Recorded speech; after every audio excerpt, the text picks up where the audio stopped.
bien, amados, gloria a Dios, un gozo estar con vosotros.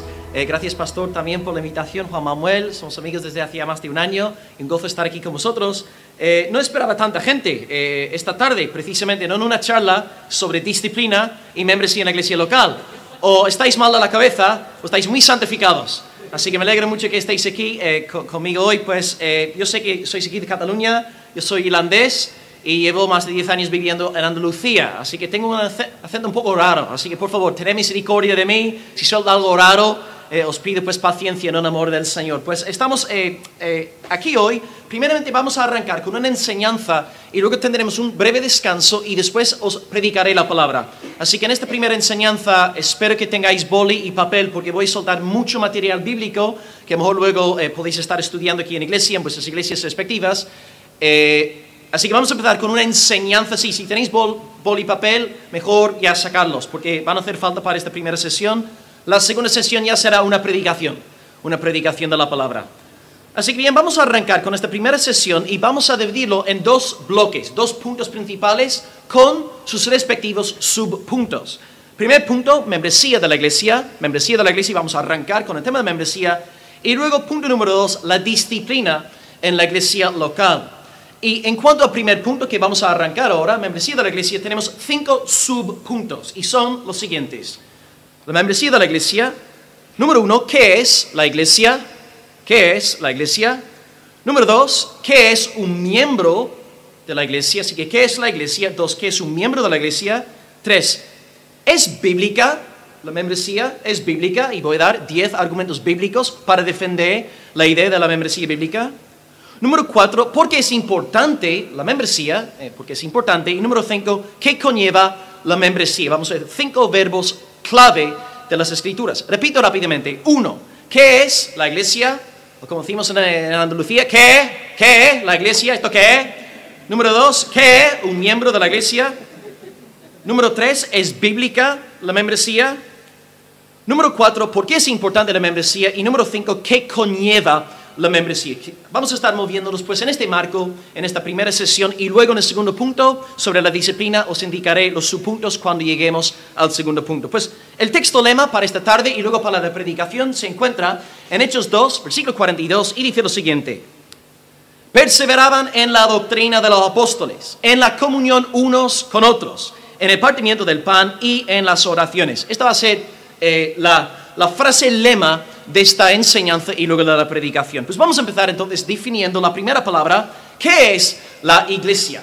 Pues la iglesia es una comunidad de creyentes. Es una comunidad de creyentes que se reúne regularmente con el fin de adorar a Dios, oír el evangelio predicado y participar de las ordenanzas, a saber, el bautismo y la Santa Cena. Repito, la iglesia es una comunidad de creyentes que se reúne con regularidad para adorar a Dios, oír el evangelio predicado y participar de las ordenanzas, a saber, el bautismo y la Santa Cena. Y vamos a empezar dando 6 descripciones paradójicas de la iglesia. La iglesia es universal y local. La iglesia es visible e invisible. La iglesia es orgánica e institucional. Así que os voy a dar 3 versículos bíblicos para respaldar todo lo que acabo de decir, pero solamente voy a leer uno de ellos para no malgastar mucho tiempo. Primero, la iglesia es local y universal. Pues primero empezamos diciendo que la iglesia es universal. Un texto, Efesios 1, 22, 23 dice: Dios sometió todas las cosas bajo los pies de Cristo y lo dio por cabeza sobre todas las cosas a la iglesia, la cual es su cuerpo. Jesús pues es la cabeza del cuerpo universal llamado iglesia. Él es la cabeza no solamente de la iglesia aquí en Cataluña, sino más allá en todo el mundo. 2 versículos más que podéis usar en este sentido son Efesios 5:23 y Colosenses 1:22. Pero la iglesia, además de ser universal, es local también. Un versículo para comprobar esta idea. Hechos 9:31 dice que las iglesias tenían paz por toda Judea, Galilea y Samaria. Es decir, Judea, la parte sureña de Israel, Galilea, la parte norteña, Samaria, el punto central. Así que tenemos una iglesia universal en un sentido, pero iglesias locales en Judea, en Galilea y en Samaria. 2 textos más que respaldan esta idea. 1 Corintios 16, 19 y el primer versículo de 1 de Tesalonicenses. Así que la iglesia es tanto local como universal. Y tú demuestras tu fidelidad a la iglesia universal siendo fiel a tu iglesia local. Si tú no estás comprometido con una iglesia local, no estás comprometido con la iglesia universal. Número 2, la segunda paradoja, la iglesia es tanto visible como invisible. Es local y universal y es visible e invisible. Empezamos pues con la invisibilidad de la iglesia. Segundo de Timoteo 2:9 dice, el fundamento de Dios está firme teniendo este sello. Conoce el Señor a los que son suyos. Nosotros como pastores podemos ser engañados. Pensamos a veces que hay ovejas entre nosotros y en realidad son cabras. Pero Dios conoce quiénes son los suyos porque Él ve el corazón. Dios conoce a la iglesia. La iglesia es un fenómeno invisible y Dios conoce a los suyos. 2 versículos más en esta línea, Hebreos 12:23 y 1 de Juan 2:19. Pero la iglesia no es solamente algo invisible, sino que es visible. Es algo que podemos ver. Hoy aquí estamos congregados como iglesia y es un fenómeno visible. Nos estamos viendo unos a otros. Yo no soy un fantasma, yo no soy Casper. Vosotros podéis verme, es un fenómeno visible. Una prueba de esta idea se encuentra en Mateo 18:17, donde Jesús dice a los discípulos, si no los oyere a ellos, dilo a la iglesia. Y si no oyere a la iglesia, tenle por gentil y por publicano. Es decir, hay un cuerpo visible, empírico, llamado iglesia, a la cual podemos recurrir en momentos de disciplina eclesial. También podemos citar Juan 17:21, para que todos sean uno, como tú, oh Padre, en mí y yo en ti, que ellos sean uno como nosotros, para que el mundo crea. Es decir, el mundo ve nuestra unidad visible y a raíz de esta unidad visible se abre al Evangelio. Otro texto en esta línea es 1 Corintios 14, versículo 23. Y finalmente la tercera paradoja. La iglesia es local y universal. La iglesia es visible e invisible. Tercera paradoja, la iglesia es orgánica e institucional. Y cuando digo la iglesia es institucional, suelo recibir pocos amenes, pero es bíblico. La iglesia es tanto orgánica como institucional. En primer lugar, la iglesia es orgánica porque metafóricamente hablando es la familia de Dios, es un organismo vivo. Efesios 2:19, Efesios 5:32 dice que es la esposa de Cristo, un hermoso reflejo de una relación orgánica. Y somos un sacerdocio santo, 1 Pedro 2:5-9. Pero además de ser un fenómeno orgánico, personal, con personas, es un fenómeno institucional. Y es este punto que los creyentes postmodernos emergentes han quitado de su teología. La iglesia también tiene una estructura que tenemos que respetar. Por ejemplo, versículos para apoyar esta idea. 1 Corintios 3:9 dice que la Biblia es el edificio de Dios. 1 Timoteo 3:15, el texto que nos leyó el pastor, la iglesia es columna de verdad, baluarte de la verdad, términos impersonales que implican estructura, rigidez. Es una casa espiritual, según 1 de Pedro 2:5. Así que la iglesia sí tiene este elemento orgánico, personal, somos amigos, nos llevamos bien, pero hay estructuras, hay normas y cuando no se cumplen las normas hay consecuencias. Una buena ilustración para respaldar esta idea de una iglesia como orgánica y una institución es el cuerpo humano. Todos vosotros aquí tenéis órganos vitales y también tenéis esqueleto. Ahora bien, si vosotros no tuvierais órganos vitales, ¿cuál sería el problema? Exactamente, estaréis muertos, no estaréis vivos. Necesitáis pues los órganos vitales. Pero si no tuvierais esqueleto, ¿dónde estaría el problema?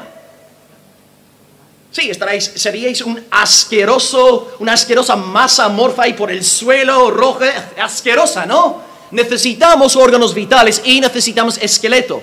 En la iglesia también. Necesitamos el elemento orgánico, desde luego que sí, pero también esqueleto. La disciplina tiene que estar en lugar. Hay una institucionalidad dentro de la iglesia. Así que, ¿qué es la iglesia? La iglesia, para empezar, es una comunidad de creyentes que se reúne regularmente con el fin de adorar a Dios, con el fin de oír el evangelio predicado y con el fin de participar de las ordenanzas, a saber, el bautismo y la Santa Cena. Y hemos empezado diciendo que la iglesia es tanto local como universal, visible como invisible, orgánica como institucional. Bien, segundo punto, ¿qué es un miembro de la iglesia? Bien, un miembro de la iglesia es una persona que está públicamente reconocida por una iglesia local como un miembro de la familia de la fe. Es decir, un miembro del cuerpo de Cristo no es aquel que te dice por la calle, yo soy un miembro del cuerpo de Cristo. No, un miembro es alguien que ha sido reconocido como tal por la autoridad delegada a una iglesia local delante de Dios. Por ejemplo, yo soy británico y anteayer tuve que coger un vuelo. No pude presentarme delante de la puerta de embarque diciéndole a la mujer, yo soy británico, permita que yo entre en este avión. Ella quiere ver mi documentación, pero para que yo de verdad compruebe mi naturaleza británica, ¿qué tengo que hacer? Ir a la embajada, y la embajada dice, este pelirrojo tan guapo y hermoso, él es británico, puede volar libremente. Yo me presento con la documentación, señora, yo soy británico, y me permiten subir al avión, ¿entendéis? De la misma forma en la iglesia del Señor, tú no eres un miembro porque vas por ahí, yo soy miembro de la iglesia, yo pertenezco a la iglesia universal. No, eres un miembro si un cuerpo local de creyentes en sumisión al Señor te ha reconocido como miembro. Y para ser miembro de la iglesia, entonces, ¿qué hace falta? 5 claves en este sentido. Número 1, tenemos que asegurarnos, y aquí también sé que hay pastores presentes, eso es muy importante. 1, asegurarnos de que el prospectivo miembro entiende, cree y ama el evangelio. Si no crees el evangelio, no puedes ser un miembro de la iglesia. Eres un hijo del diablo. En el evangelio, creyendo el evangelio de Cristo crucificado y resucitado, puedes ser un miembro de la iglesia. Número 2, necesitamos asegurarnos de que el prospectivo miembro lleve una vida arrepentida, sumisa y fructífera. Por lo tanto, es una buena idea para las iglesias locales dar un marco de tiempo, un margen, 6 meses, 7 meses, 8 meses, para conocer a la persona, estudiar su vida, fijaros en cómo habla, qué son los afectos de su corazón antes de permitir que esta persona entre en membresía. Hay muchas personas que vienen a la iglesia y están 1 mes, 2 meses y luego se largan. Una verdadera oveja de Cristo va a permanecer en la iglesia del Señor. Número 3, asegurarte de que el candidato, el prospectivo miembro, ha sido bautizado en obediencia al mandato de Jesucristo. Si tú, por ejemplo, me dices a mí que crees en el Señor Jesucristo y no has sido bautizado todavía, estás en desobediencia. Porque Jesús no te dijo, mira, si te parece bien, bautízate, si te sientes bien, si te animas, bautízate. Él dice, bautízate. Es un mandato, es un orden del Señor. Y tú demuestras tu sumisión al Todopoderoso sometiéndote al bautismo. Te bautizas en el nombre de Dios. Nadie puede entrar en membresía de la iglesia si no ha sido bautizado. Número 4, asegurarte de que el prospectivo miembro está de acuerdo con la confesión de fe de la iglesia. Y en un momento, en esta tarde en la predicación vamos a centrarnos en las doctrinas fundamentales de nuestra fe. Y además de la confesión de fe, es una muy buena idea, y gracias a Dios ya en España cada vez más iglesias están instituyendo un pacto de miembros. La diferencia fundamental entre una confesión de fe y un pacto de miembros es que la confesión de fe tiene que ver con teología. ¿Qué creemos? La Trinidad, doble naturaleza de Cristo, inspiración de las Escrituras, salvación por gracia a través de la fe.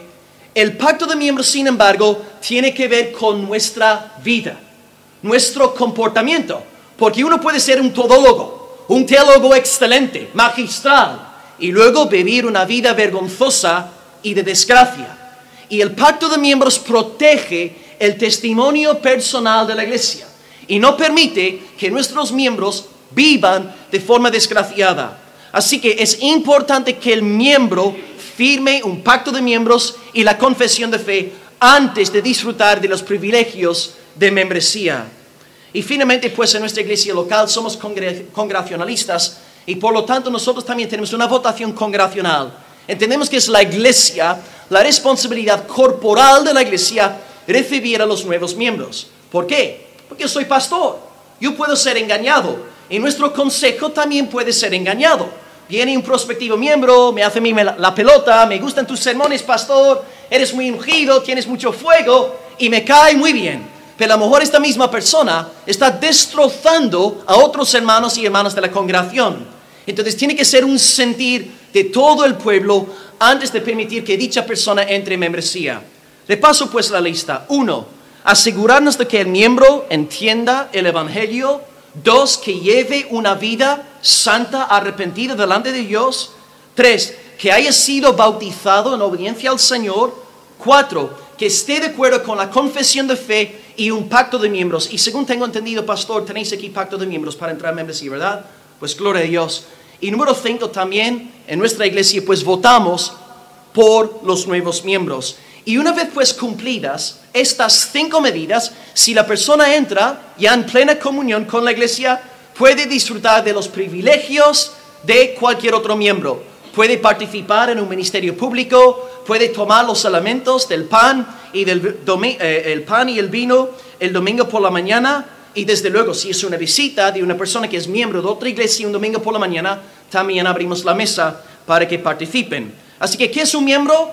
Un miembro es alguien que ha sido reconocido públicamente como miembro del cuerpo de Cristo. No eres miembro porque tú dices que eres miembro. Eres miembro porque una iglesia local te está respaldando.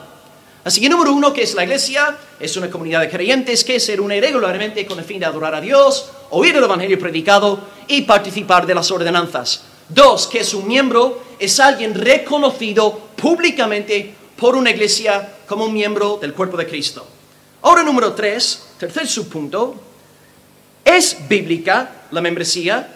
Y aquí voy a daros 10 citas bíblicas para demostraros que la membresía es bíblica. Hay algunos de nuevo muy postmodernos hoy en día que no quieren someterse a nadie, están en contra de las instituciones, pero en la Biblia también hay normas, hay reglas, hay instituciones.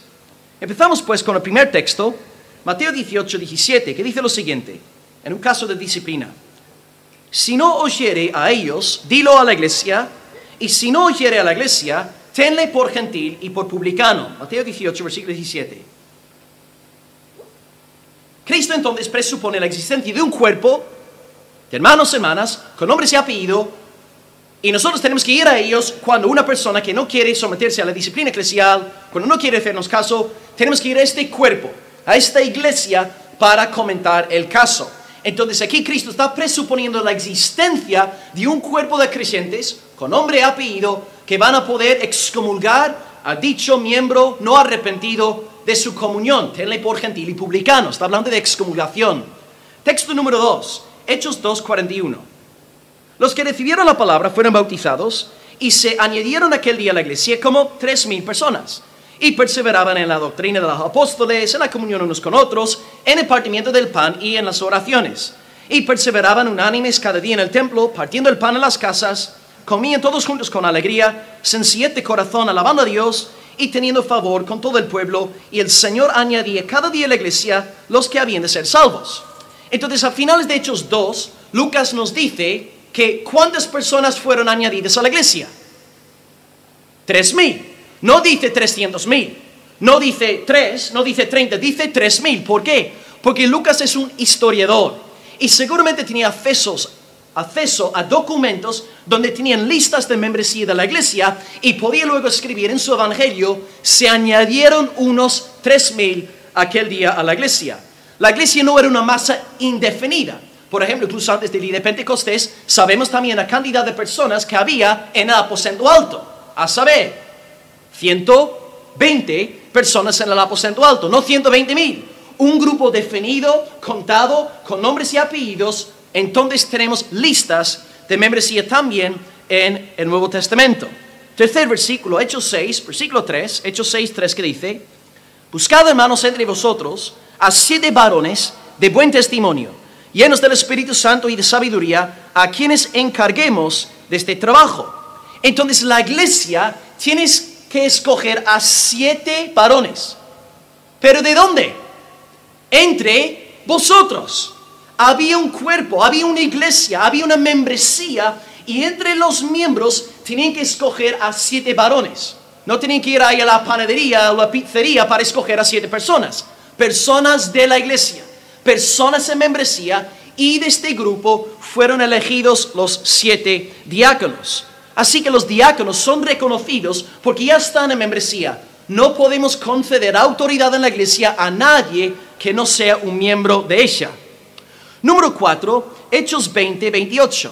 Pablo está hablando en Éfeso y dice a los ancianos: mirad por todo el rebaño en que el Espíritu Santo os ha puesto por obispos. Obispos, por cierto, en griego, en el Nuevo Testamento, es sinónimo de anciano y de pastor. Obispo, anciano, pastor son términos intercambiables. El Espíritu Santo os ha puesto por obispos para apacentar la iglesia del Señor, la cual Él ganó por su propia sangre. Entonces, los ancianos de Éfeso son ancianos de la iglesia en Éfeso. No son los ancianos de Cataluña. No son los ancianos de Almería. Son los ancianos de un pueblo concreto en Éfeso, a saber, los miembros. Los ancianos de una iglesia no son los ancianos de toda la ciudad, sino ancianos del pueblo que Dios entregaba a su cuidado, a saber, de los miembros. Texto número 5, Romanos 16, realmente en su totalidad, es un capítulo lleno de saludos para diversos miembros de la iglesia. Es decir, Pablo, cuando redactaba Romanos 16, sabía quiénes eran los miembros de la iglesia. No lo vamos a leer entero porque es muy largo. Texto número 6, vamos a volver a este texto más adelante. 1 Corintios 5, del 1 al 13, es un texto cuando un tipo se está acostando con la mujer de su padre. Y Pablo dice, en este caso de disciplina, dice: no juzguéis vosotros a los que están dentro. Claro, los que dicen hoy en día no juzguéis para no ser juzgados, ¿no? Dice Paul Washer, cada vez que alguien a mí me dice no juzgues para no ser juzgado, yo le digo: no tuerzas la escritura para no ser como Satanás. Nosotros tenemos que juzgar a los que están dentro. Esto es bíblico. Los que dicen por ahí, no hay que someterse a nadie, no juzgar, no son bíblicos. Hay que juzgar a los que están dentro, porque a los que están fuera Dios juzgará. Quitad pues a este perverso de entre vosotros. Pablo dice que la iglesia tiene que excomulgar a este sinvergüenza, este cantamañanas que está acostándose con la mujer de su padre. La iglesia pues conoce quiénes son sus miembros, y ya que un hombre está actuando fuera del orden, le tiene que excomulgar. Este mandato presupone membresía.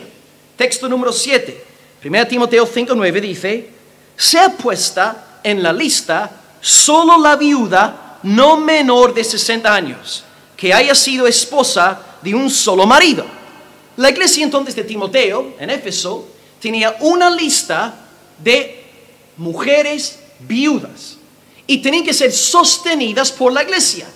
Pero si no hay membresía, si no sabemos quiénes son las viudas que pertenecen a la iglesia y quiénes son las viudas que no pertenecen a la iglesia, ¿cómo puede Timoteo redactar una lista de viudas?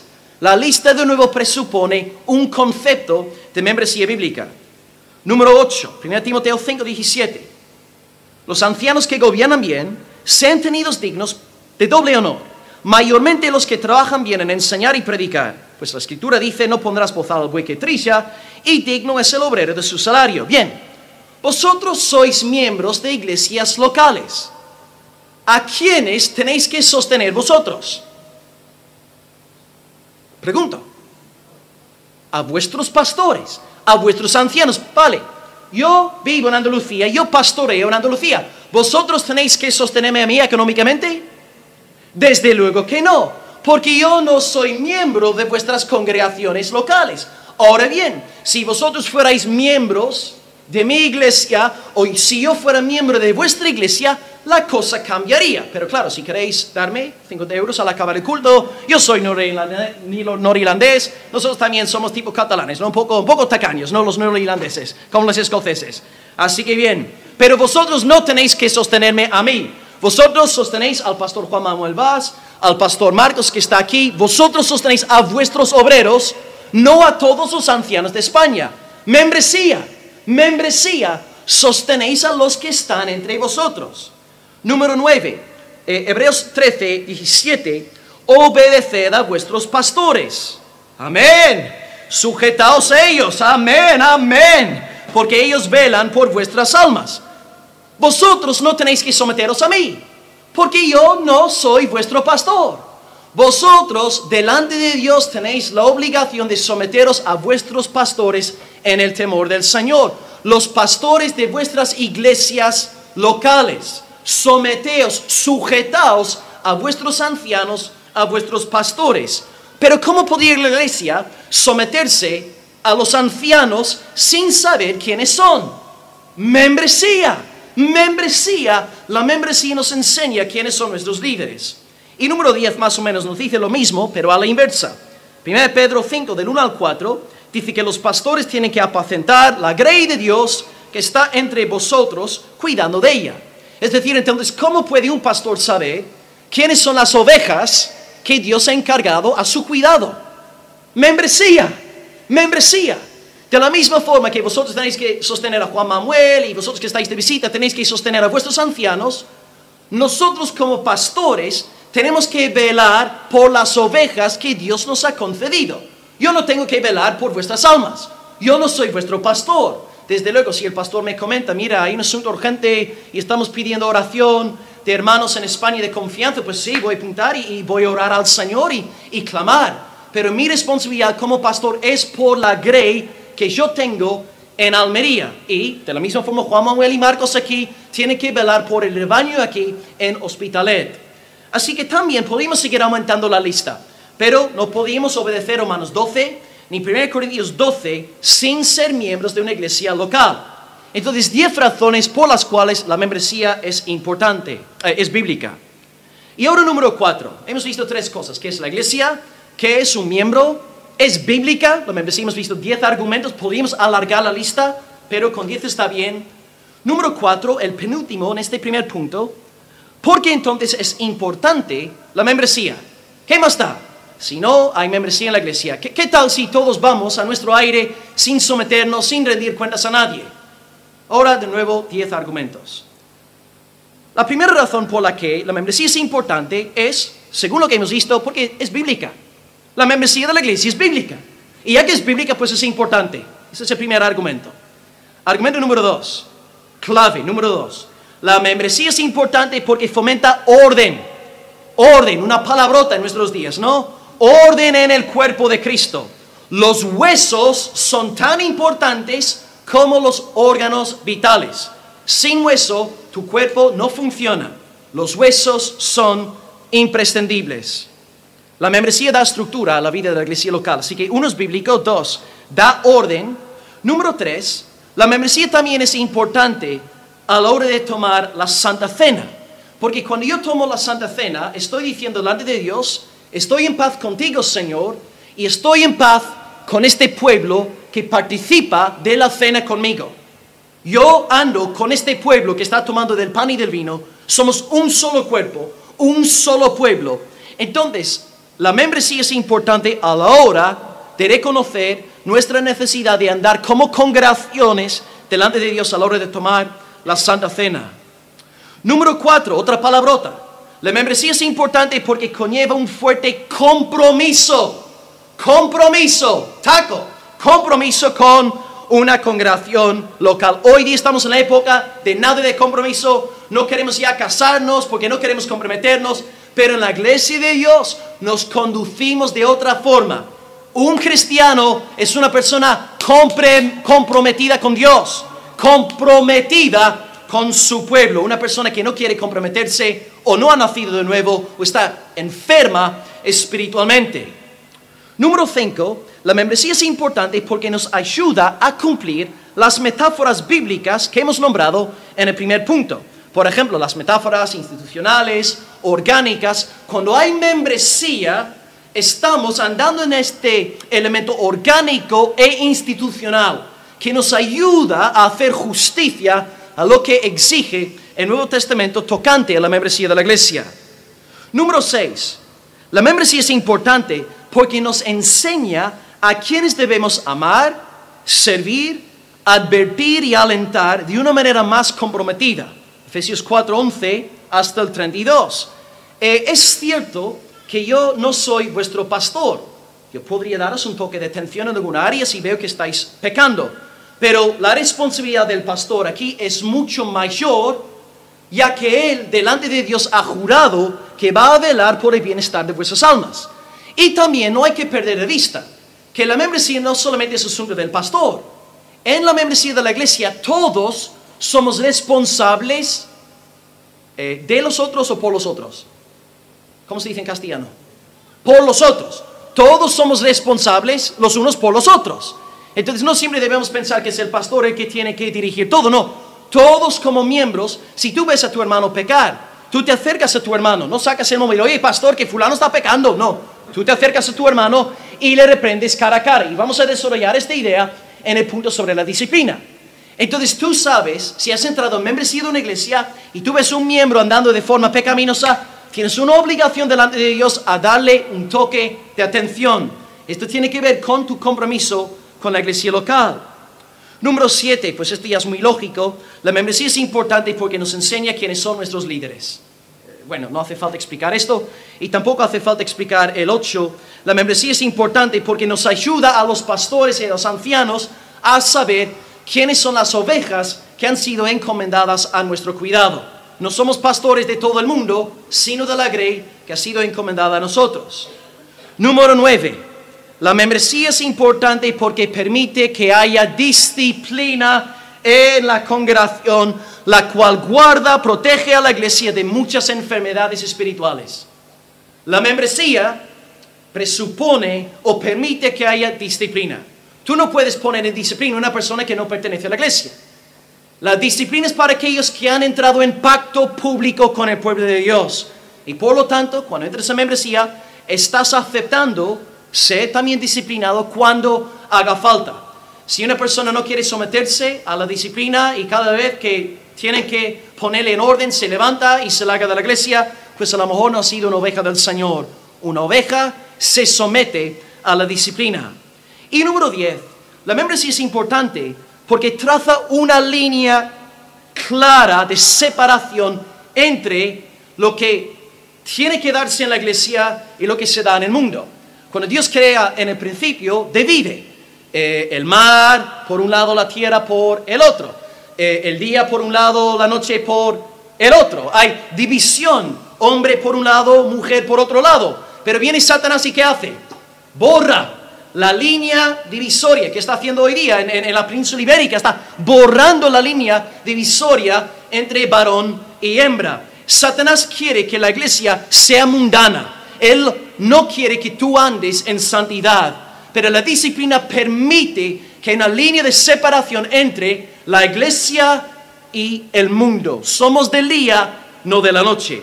Repaso rápidamente. Sí que 10 razones por las cuales es importante. 1, la membresía es bíblica. 2, fomenta orden.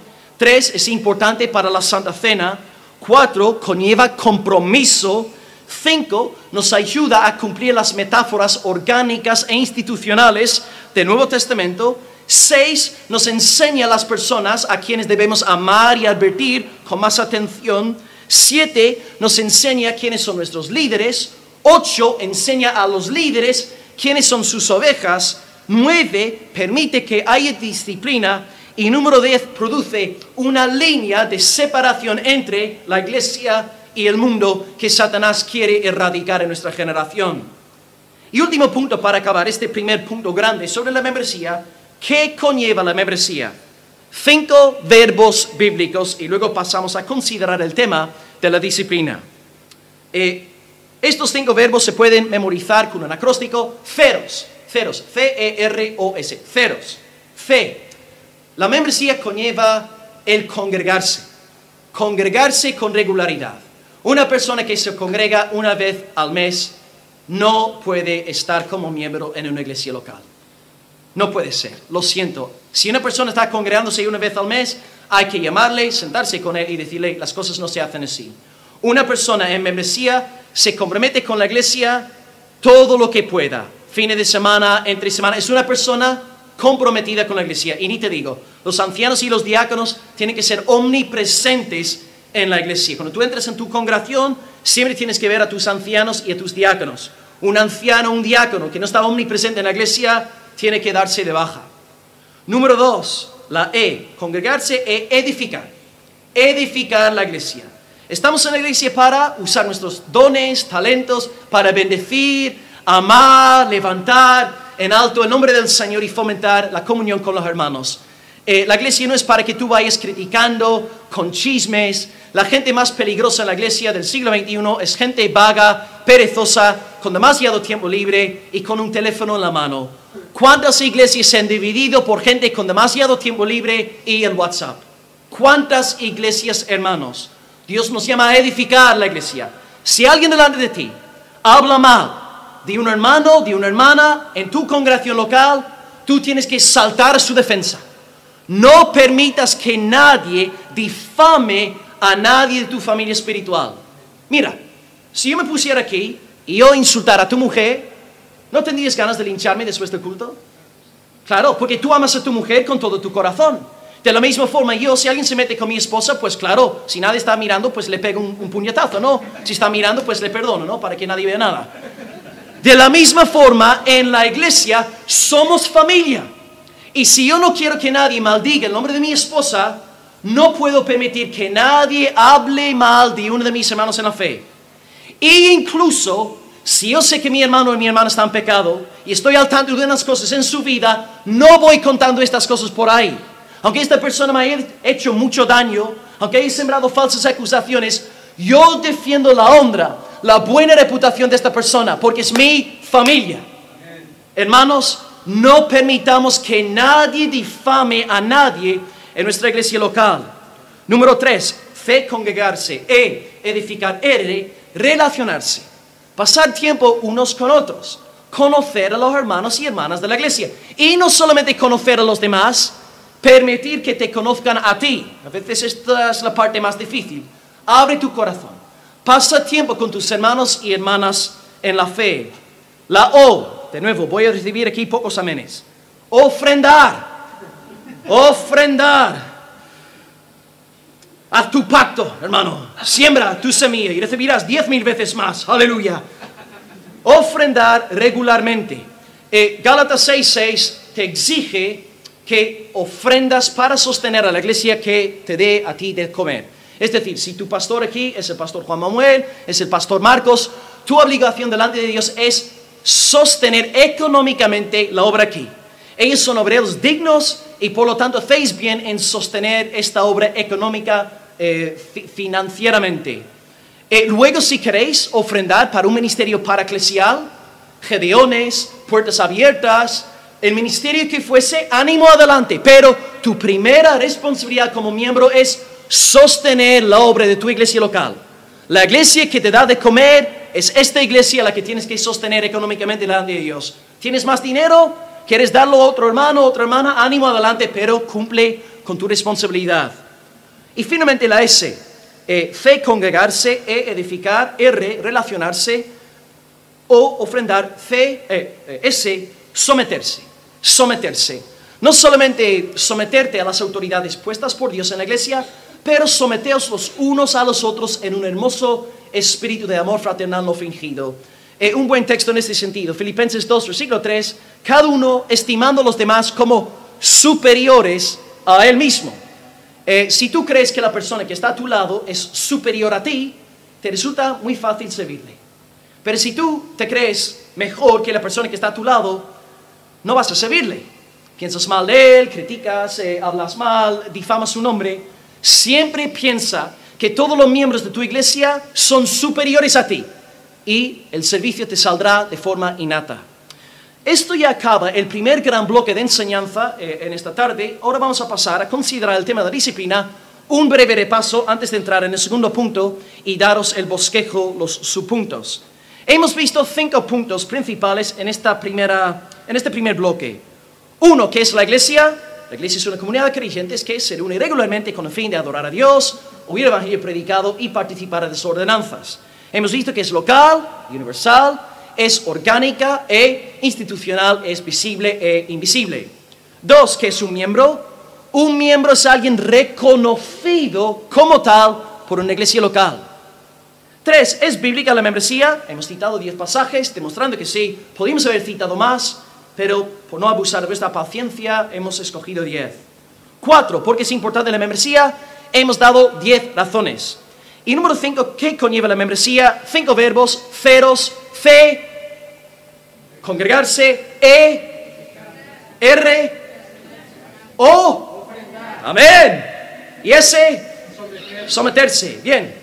Número 2, bloque 2, disciplina. Ese es pesado, es una enseñanza, es mucho material, pero luego espero que como iglesia podáis estudiarlo juntos y luego trabajar estos puntos. Y si, pastor, quisieras que yo te pasara el estudio, también te lo puedo entregar. Número 2, disciplina en la iglesia. Disciplina, 4 subpuntos.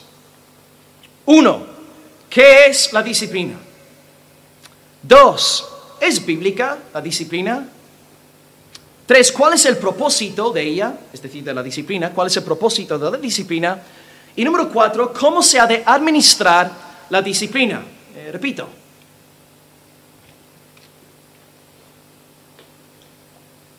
1, ¿qué es la disciplina? 2, ¿es bíblica la disciplina? 3, ¿cuál es el propósito de ella? Y número 4, ¿cómo se ha de administrar? Bien, número 1, ¿qué es la disciplina? La disciplina tiene 2 caras. Cuando pensamos en disciplina, tendemos a pensar en algo negativo. Es un azote, ¿no? Alguien te castiga. La disciplina también tiene un elemento positivo. Es un proceso formativo y correctivo. En primer lugar, la disciplina es un proceso formativo. Pensad en un profesor de matemáticas. Antes de ponerte el examen y luego castigarte por sacar menos de un 5, ¿qué tiene que hacer el profe de mates? Enseñarte. Primero te enseña. Y nos olvidamos de este elemento en la disciplina eclesial. Cada vez que tú estás recibiendo palabra de Dios aquí en la iglesia, recibes una enseñanza teológica, recibes lo que fuese aquí en la iglesia local, Dios te está disciplinando, te está formando en el sentido positivo de la palabra. Y tú puedes ser disciplinado de forma positiva de 2 maneras. 1, por medio de la buena enseñanza, y número 2, por medio de una buena vida, un buen ejemplo. Si los hermanos, hermanas en tu iglesia local llevan buenas vidas santas, te están disciplinando de manera positiva. Así que es muy importante, queridos, por vuestra salud espiritual, que estéis congregándoos en iglesias bíblicas. Huid de iglesias donde no se predica la palabra del Señor. En una iglesia sana, bíblica, con buenos ejemplos, Dios os va a ir transformando a la imagen del Señor Jesucristo. Pero también el castigo también forma parte de la disciplina. Esto sería el elemento correctivo. Así que la disciplina, ¿qué es? La disciplina es un proceso tanto formativo, es decir, positivo, como correctivo, negativo. Así que la disciplina es positiva y negativa. Número 2. ¿Es bíblica la disciplina? De nuevo os voy a leer 10 versículos para defender la idea bíblica de la disciplina. Número 1, Mateo 18, 15 en adelante. Si tu hermano peca contra ti, coge el móvil, llama al pastor y contársele todo. No dice esto, dice simplemente porque seguramente algunos aquí habéis metido la pata en esta y tenido que corregir hermanos en el pasado por haberme llamado a mí en vez de reprender al hermano. Si tu hermano peca contra ti, ve y repréndele estando tú y él solos. Y si te oyere, has ganado a tu hermano. Pero si no te oyere, toma contigo 1 o 2 testigos, para que en boca de 2 o 3 conste toda palabra. Y si no oyere estos 2 y 3, dilo a la iglesia. Y si no hiciera caso a la iglesia, tenle por gentil y por publicano. Entonces, la disciplina no empieza cuando excomulgamos a alguien de la iglesia, o cuando la iglesia decide retirar la santa cena de una persona que está andando de forma desviada. La disciplina empieza el primer momento que tú le llamas la atención a un hermano por un pecado en su vida. Ahí empieza la disciplina bíblica.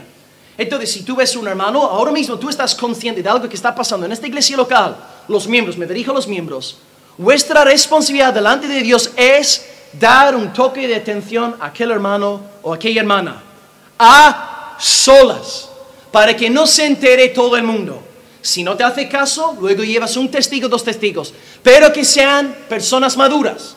Porque si tú llevas un testigo no maduro, o 2 testigos no maduros, y confrontas a una persona por un pecado secreto, ¿qué van a hacer estos dos inmaduros? Van a contárselo a todo el mundo y van a destrozar la vida del ofensor y también podrían producir una división en la iglesia. Siempre con un testigo maduro o dos testigos maduros. No escojas un payaso para que esté contigo cuando estás reprendiendo a una persona por estar en pecado. Texto número 1, Mateo 18:15 en adelante.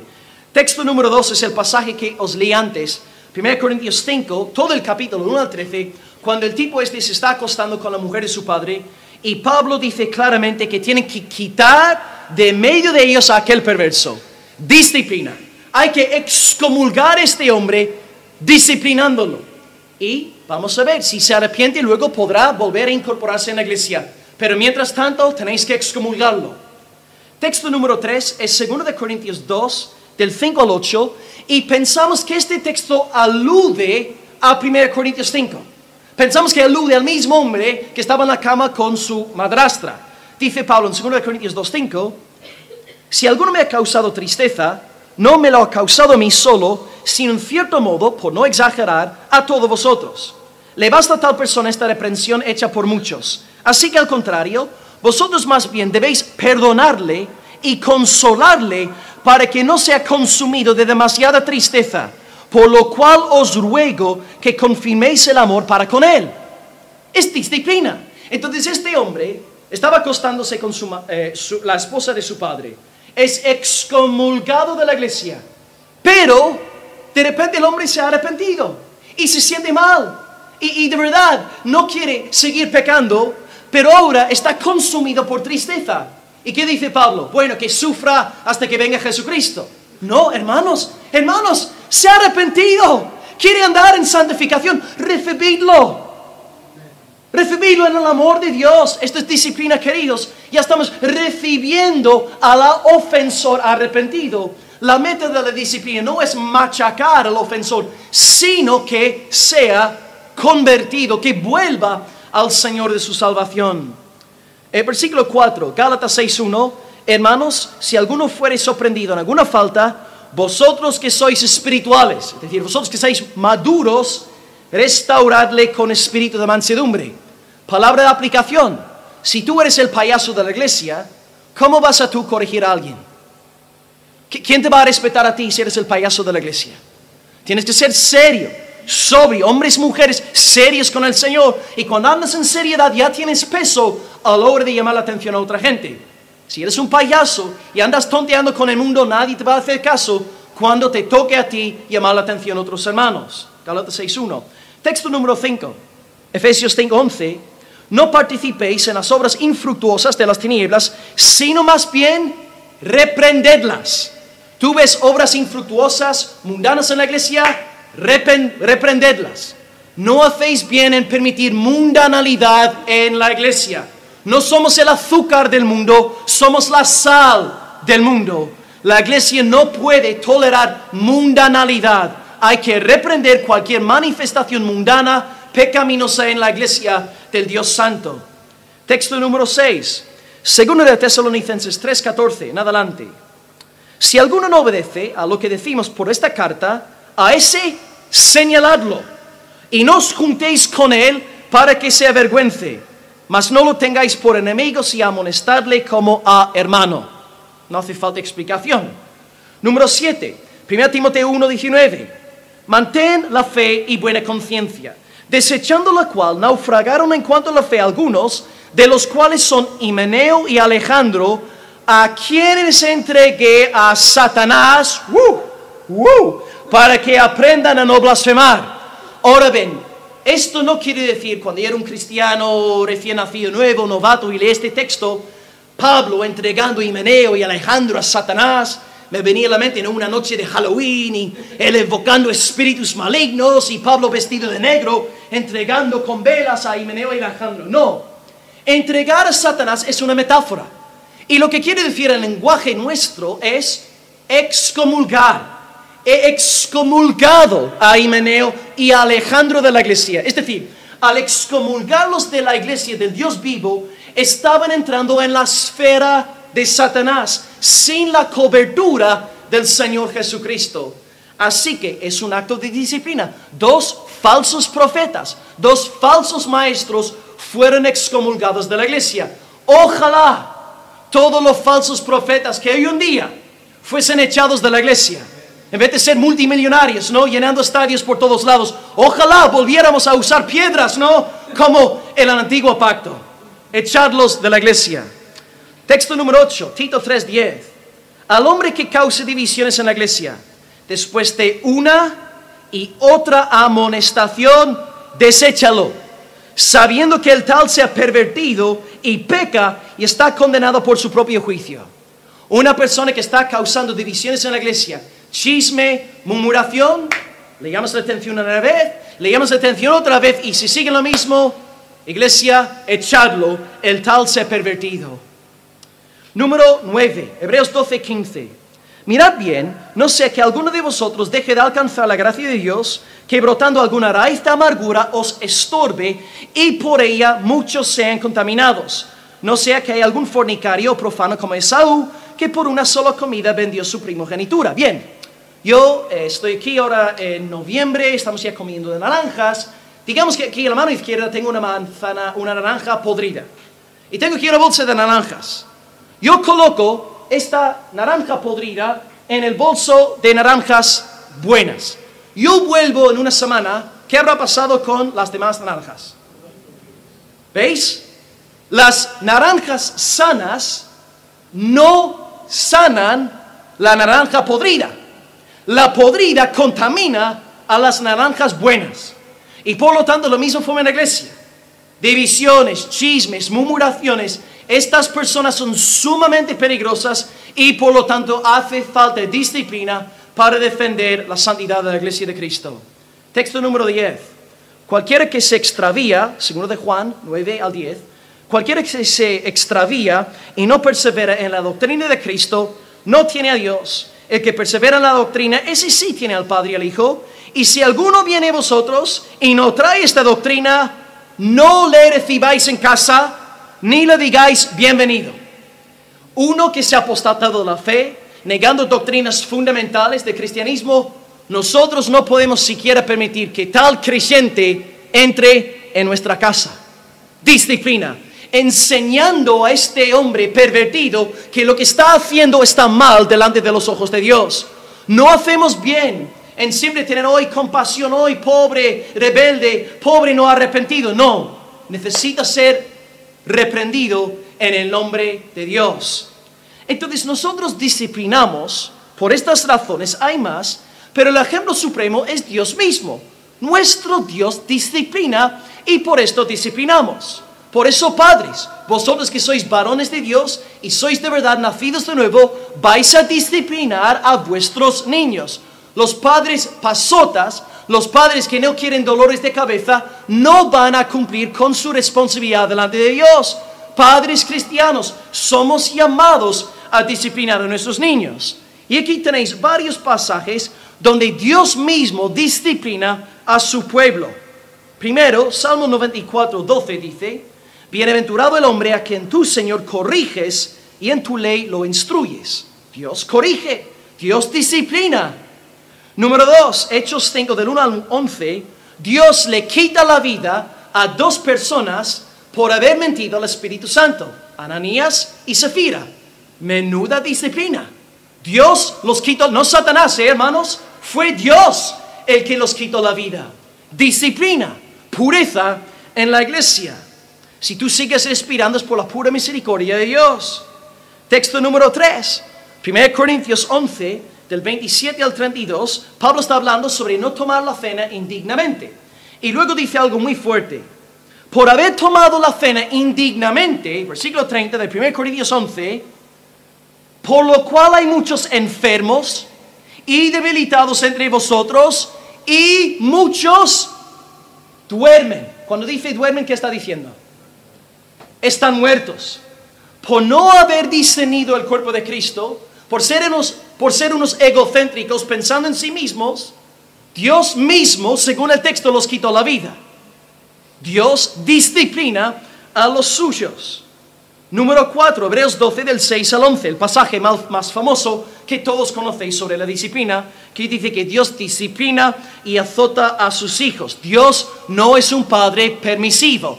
Dios no es un padre postmoderno. Dios es un buen padre. Tú no has sido llamado a ser el amiguito de tu hijo. Tú has sido llamado a ser el padre de tu hijo. Amigos habrá muchos, pero solo tiene un padre. Cumple con tu función paternal.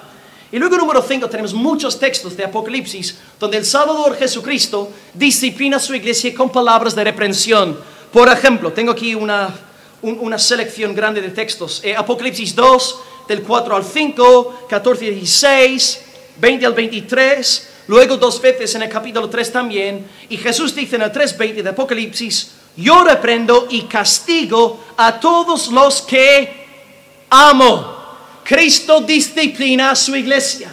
El Padre cree en la disciplina, el Hijo cree en la disciplina y el Espíritu Santo también cree en la disciplina, porque primero ha inspirado la Biblia. Por lo tanto, al decirnos que el Padre disciplina y el Hijo disciplina, el Espíritu respalda la disciplina. Y también dice Efesios 4:30 que si nosotros podemos contristar al Espíritu Santo de Dios. Si tú eres nacido de nuevo y tú estás aquí en esta tarde en pecado, yo no necesito saber cuál es tu pecado. Y yo no tengo que decirte desde el púlpito cuál es tu pecado. Porque si tú de verdad has nacido de Dios, ahora mismo el Espíritu Santo te está machacando. Y te sientes el ser humano más vil de sobre toda la faz de Cataluña. ¿Por qué? Porque el Espíritu de Dios te está disciplinando. No permite que vivas en paz con tu pecado. Es una señal de verdadera conversión. El incrédulo, sin embargo, puede pecar, dar vueltas en el lodo, gozándose, alabando, muy feliz. Pero el nacido de nuevo no puede, porque es nacido de Dios y el Espíritu Santo disciplina al pueblo del Señor. Número 3, entonces hemos visto que sí es bíblica, dando 10 razones y comentando que el Padre disciplina, el Hijo disciplina, el Espíritu Santo disciplina. Número 3, ¿cuál es el propósito de la disciplina? Y aquí podéis aprender estos 3 subpuntos. ¿Cuál es el propósito? Mediante 3 acciones. Tiene un propósito para arriba, para afuera y para adentro. La disciplina tiene un propósito para arriba, para afuera, para adentro. Me están entrando ganas de hacer un baile brasileño, Pastor Marcos, ¿eh? Arriba, fuera, dentro. Arriba, fuera, dentro. Dentro. Número 1, el propósito arriba. Romanos 2:24 dice: como está escrito, el nombre de Dios es blasfemado entre los gentiles por causa de vosotros. Entonces la disciplina, en primer lugar, defiende el nombre de Dios, del Señor Jesucristo, del Espíritu Santo y de la palabra.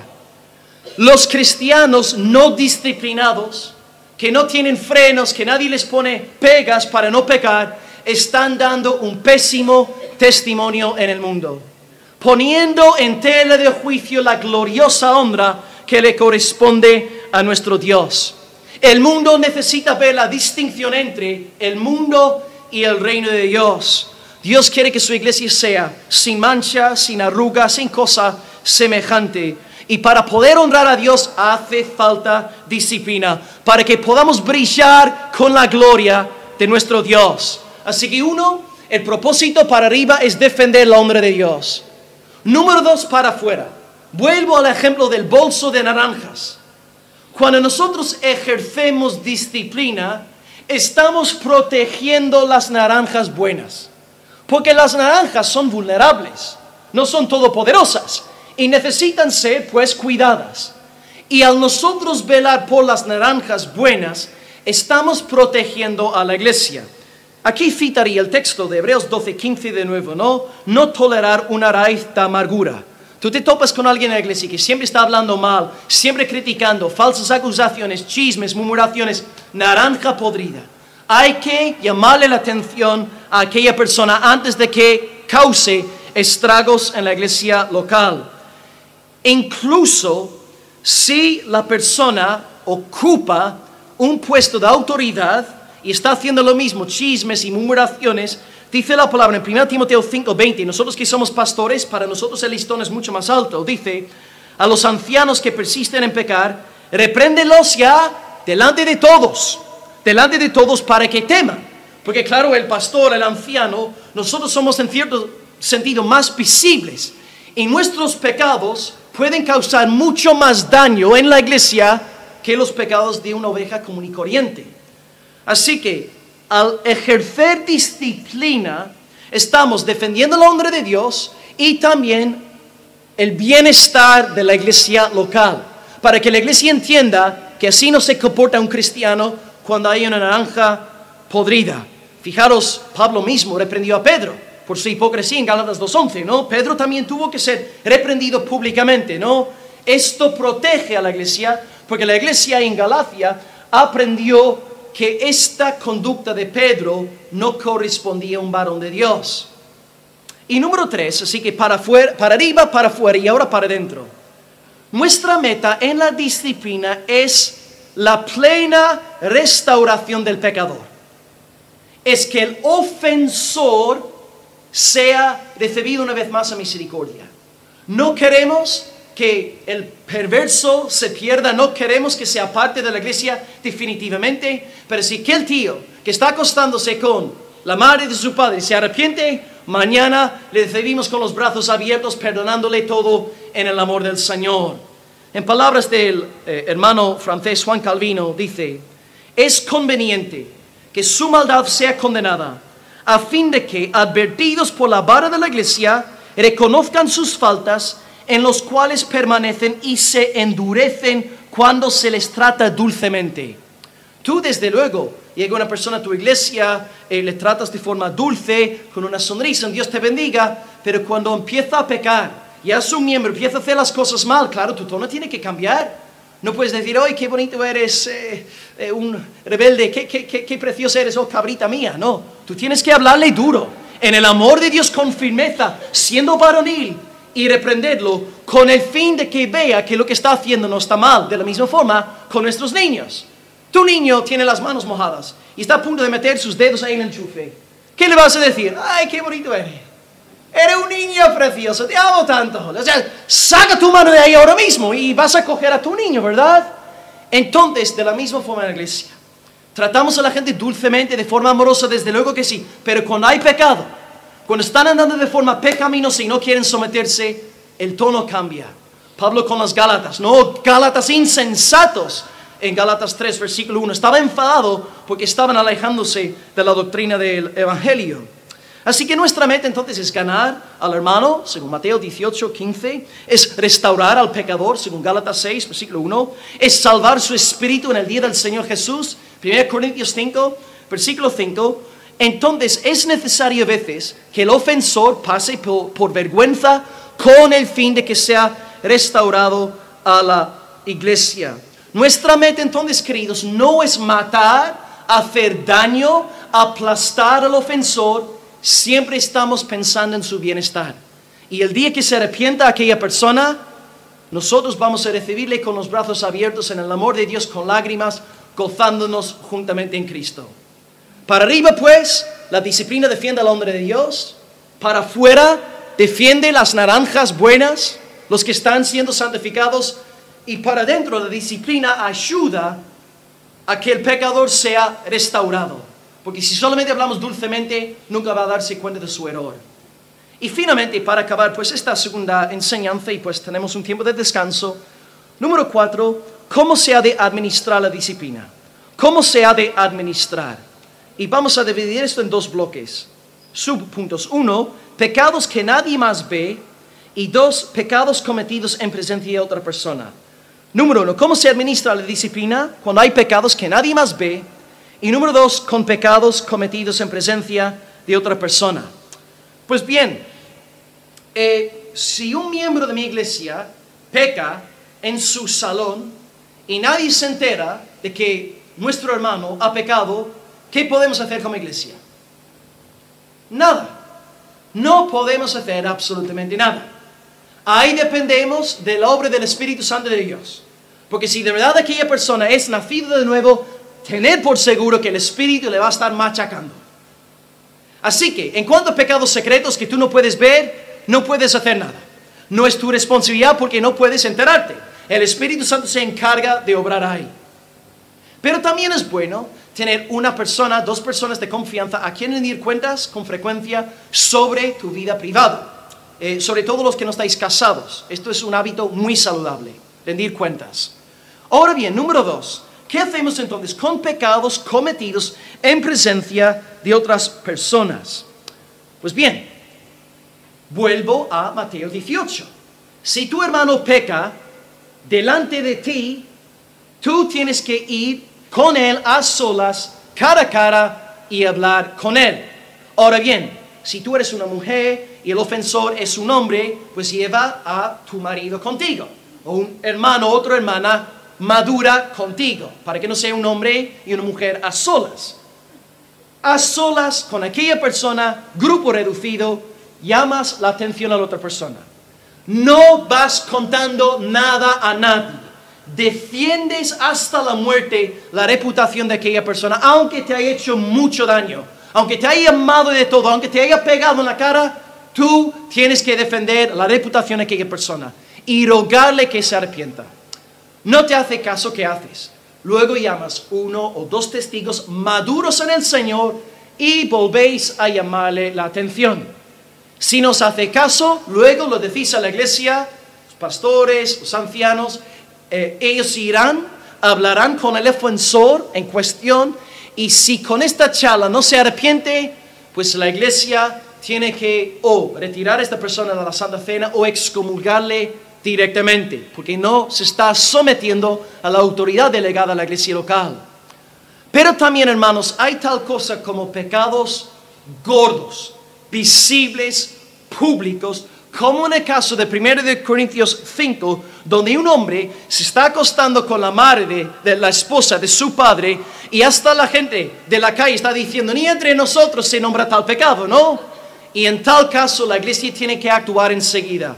Ahora bien, yo me imagino que antes de que este acto fuese de conocimiento público, que seguramente un hermano de la iglesia de Corinto, me imagino, se habría acercado a, no sé, a este hombre, llamémosle Pedro. Oye, Pedro, estás deshonrando el nombre de Cristo. Me gustaría pensar que alguien hubiese llamado la atención, pero ya que el pecado ha alcanzado tal notoriedad, la iglesia tiene que actuar. La iglesia tiene que defender la causa del Señor. No va a ser agradable. Nadie aquí va a disfrutar de retirar la Santa Cena de un miembro. Nadie va a disfrutar de tener que excomulgar a alguien. Lo hacemos con lágrimas en el alma, pero lo hacemos para la gloria de Dios. Porque el pastor nos dijo, nada más al empezar hoy, la iglesia no es de ningún hombre. La iglesia es del Señor. Predominan sus normas en esta casa, no las nuestras. Y aunque sea duro, por amor a la gloria de Dios, le tenemos que excomulgar. Evidentemente, instándole a arrepentirse, a volver al redil del Señor, pero mientras siga en arrepentimiento, sin arrepentirse, pues que no forme parte de la membresía de la iglesia local. También en asuntos de pecados públicos, también tenemos que llamar la atención públicamente. En Filipenses 4:2 había 2 mujeres que estaban peleándose en la iglesia de Filipos, llamadas Evodia y Síntique. Y en aquel entonces, cuando tú recibías una carta de un apóstol, la carta no fue leída como hoy en día. La carta fue entregada al pastor y el pastor leía la carta a toda la iglesia. Imaginaros, queridos, yo estoy llegando ahora a Filipenses capítulo 4, están aquí a mi derecha sentadas las hermanas Evodia y Síntique, y de repente digo, en el nombre del apóstol Pablo, Evodia y Síntique, que estéis en paz. Delante de toda la congregación. ¿Por qué? Porque la pelea entre las hermanas era tan pública, tan notoria, que Pablo tuvo que reprenderle a los 2 hermanos públicamente. Así que los pecados privados los tenemos que reprender de manera privada, pero luego los públicos tienen que ser reprendidos también públicamente. Y ya os dijimos que en el caso también de los ancianos tienen que ser reprendidos públicamente. 1 Timoteo 5:19, contra un anciano no admitas acusación sino con 2 o 3 testigos, y si persisten en pecar, repréndelos delante de todos para que los demás teman. Porque claro, también el pastor, el anciano, en este sentido tenemos más responsabilidad y por lo tanto tenemos que ser reprendidos más duramente. Así que, a la luz de todo lo que hemos dicho sobre la disciplina, hago una breve recapitulación y luego descansamos. Número 1, hemos dicho que es la disciplina, es un proceso positivo y negativo, formativo y correctivo. Pensad en el profesor de matemáticas. Te enseña antes de ponerte el examen y luego castigarte. Número 2, ¿es bíblica la disciplina? Hemos visto 10 argumentos para decir que sí, y hemos explicado que el Padre disciplina, el Hijo disciplina, el Espíritu Santo disciplina. Desde luego que sí, es bíblica. Número 3, ¿cuál es el propósito? Pensemos en el baile brasileño. Para arriba, defender la honra de Dios.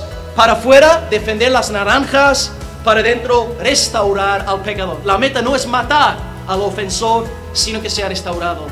Y número 4, ¿cómo se ha de administrar? Pues pecados que nadie más ve, no podemos hacer nada. Pero en cuanto a pecados públicos, si este pecado público solamente se comete delante de ti, tú a solas reprendes a aquella persona para que sea restaurado, sigues las pautas de Mateo 18, pero si es un pecado notorio, nefasto, público, como en el caso de Evodia, Sintique, como en el caso de 1 Corintios 5, el tipo acostándose con su madrastra, luego la iglesia tiene que tomar medidas públicas. Así que con esto cerramos este segundo bloque. Hemos visto 2 cosas: la membresía de la iglesia, la disciplina de la iglesia. Vamos a orar al Señor dándole gracias y luego pues podemos descansar un tiempo antes de pasar ya a la predicación esta tarde. Oremos al Señor.